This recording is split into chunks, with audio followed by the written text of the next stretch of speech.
What's up, tube? Guess you could guess what I'm doing, huh? I just did my steering. That video is gonna be up soon. And this, I mentioned how it'd be nice to have a hand pump of grease gun for that. And now I'm gonna mention why you need an air grease gun for your truck, the whole thing. What I'm gonna get is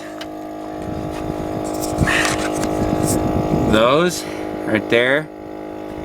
In my U-joints, there's one, it's not right there, but it's in one of them spins. I'm gonna get my steering. I'm gonna get that other one. I'm gonna get the other U-joint there.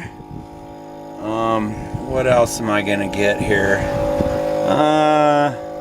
That's right, the upper ball joint is not greasable. They don't put grease fittings on those. I think that's it for the front axle. Let me take another look here. Oh yeah. No, okay, I guess not. Oh yeah, there's one.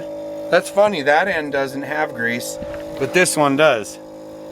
That's weird. So there's a grease fitting there. I don't know why that other end doesn't have it. And then I will hit my drive shaft U-joints, front and rear. So, right on, that's it. Tubers, dirty diesel out. Learn how to grease your truck.